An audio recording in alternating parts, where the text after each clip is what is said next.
What's going on, everybody? Welcome to Moonshine Talking. I'm Dan, also known as Moonshine. How you doing? You doing all right? Can't complain a lot. It's been busy for me. Too busy, actually. I've had way too much going on, both personally and professionally, and it's just been exhausting a lot of my time and energy. Still find time to work out, even though sometimes my body tells me not to. But beyond that, yeah, things are good. I can't really. Oh, did you hear that? Oh, I wish you could have heard that. I'm doing all right. All things. I always say to people, south of heaven, north of the grave is kind of the way I describe things. But yeah, it's things are going all right. But I've just been super busy. As you can tell, I'm kind of like drifting off a little bit, probably exhaustion kicking in a little bit. But I haven't done a video in a while, so I figured I would do one. Lots been going on in the YouTube community. I'm not going to get into all that. I don't have an opinion, really. I mean, I have opinions, but none that I'm going to share either way about all the YouTube drama and some of the other stuff that's been going on. It's just kind of silly and crazy stuff.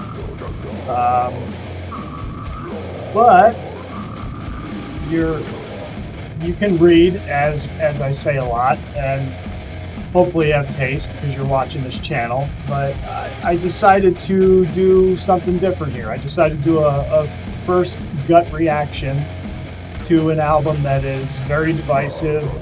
Many people say that it's probably the worst album in Morbid Angel's discography. So I am going to talk about today Illud Divinum Insanus.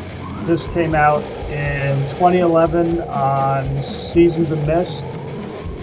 This one was supposed to be the big comeback album of David Vincent into the band, and yeah, it kind of went off like a fart in church from a lot of what I've heard about this one.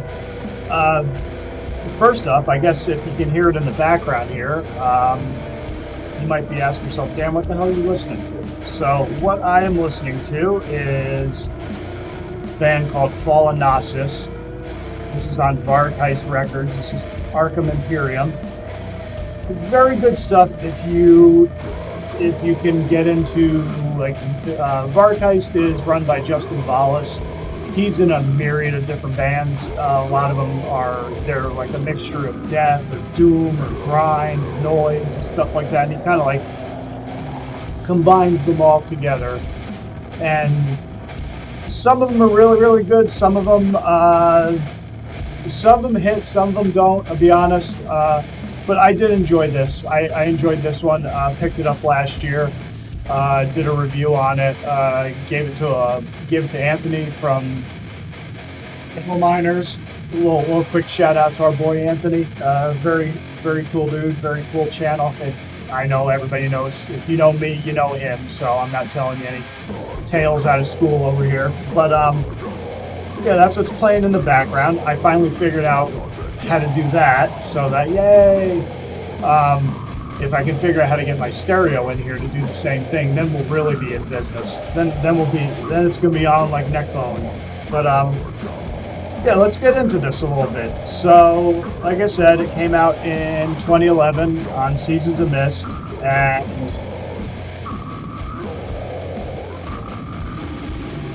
oof. Well, let's start with the good here. All right. Actually, we'll do some notes first, some real quick notes. So this is the first album without Pete Sandoval. As I already stated, it was the first album that Dave Vincent returned to the band. He had been with the Genitorturers up until this point. And I don't know if there was he was spending way too much time in goth clubs and BDSM places and spending too much time in the kink scene with Jen, but yeah, there's a lot of that in this. You can hear a lot of it. I would say probably if this were a different band, like if the guys, if they put a completely different band together and they put a lot of this stuff out, I still think it would get panned by almost universally by the metal community, particularly underground, because a lot of it just comes across like it comes across for being of the time. Lots of back, you know, in that whole like Static X, Mudvayne, Mushroom Head, all that sort of stuff that was real popular at the time. Even when you got, I would say, even Fear Factory going more industrial a little bit, and it was kind of towards the, I would say, if I'm remembering correctly, my time periods, that's probably around the time when a lot of this was. It was still kind of real trendy, so I feel like maybe that was where their heads were on this one.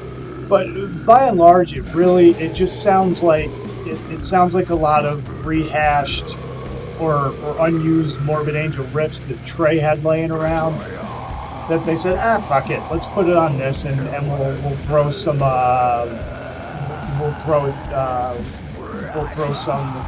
some industrial style beats to it, and we'll go with that. Like, the drumming is good.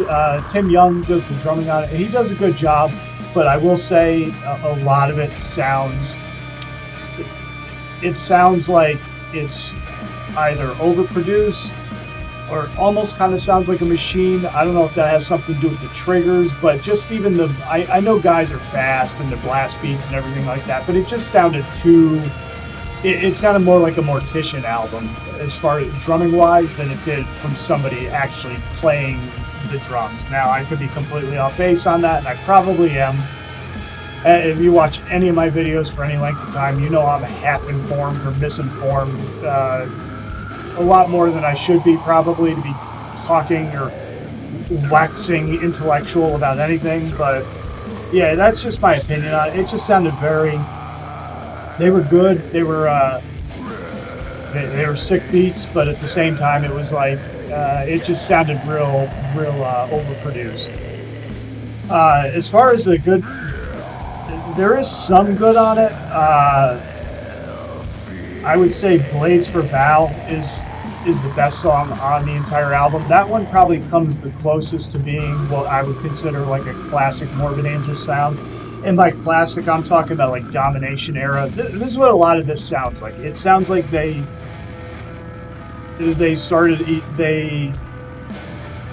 went back to where they started with the Domination era of the band when Dave was still in it, and they just added all of those industrial, like club, house, like all that sort of type of music. It's like they incorporated all of that into it with the unused riffs that Trey had laying around, and that's kind of what they came up with, and this is the album that they came up with. But the ironic part about it is that Blades for Val wasn't even written by Trey or David. It was written by Destructhor, the other guitar player who was in the band at the time and was with them for many years.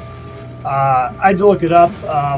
His name's Thor. He's from Norway, and he's been in a bunch of different bands. Honestly, I don't know why. I get the whole Norwegian. Everybody had a nickname or like a pen, not a pen name, but you know, just a nickname, a stage name, or what have you, alter ego.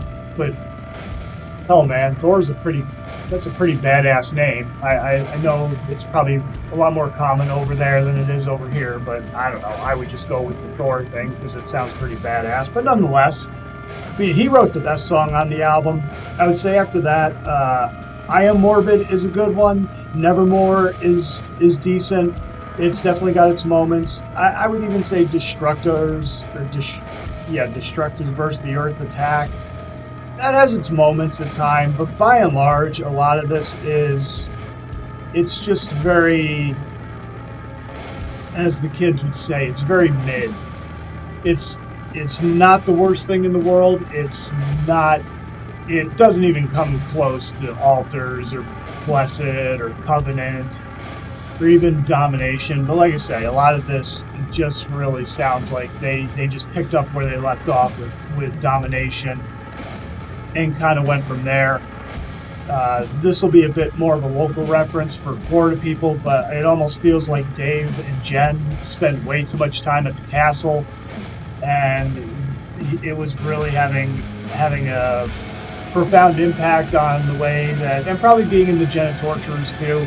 I would say that probably had a lot of impact on how Dave incorporated influences and stuff that was influencing his songwriting. I think that probably had a lot to do with it, obviously. But yeah, a lot of this, if it were a different band, if they put a different band together, named it completely something other than Morbid Angel, and they put this out, I think the guys would still get panned because they were Morbid Angel guys, but it probably wouldn't get as much shit as it is when you put the Morbid Angel brand on it and then you put this out, because it's not dog shit, but it is definitely, it's an endurance test to get through it, especially if you are a fan of old school classic Morbid Angel.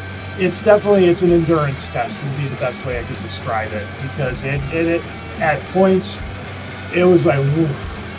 This was like the first few tracks before you get to Blades for Val. It was like, man, I mean, I legit almost turned it off before then, but I was glad I kind of stuck around for a little bit.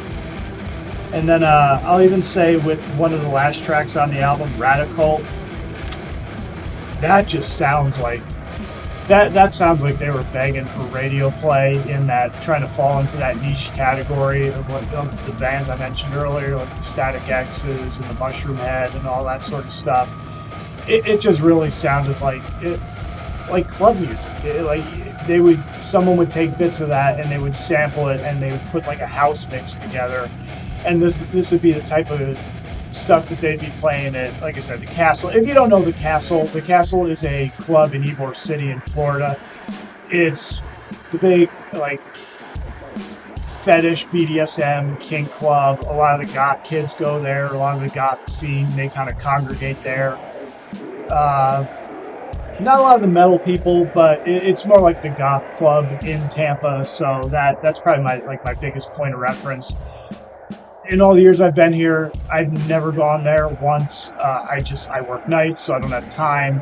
And even though hot goth chicks definitely do it for me, it's not really my scene. So it's just one of those things where I would get real uncomfortable in there real quick. But yeah, man. So overall, I would say that this is not an essential album.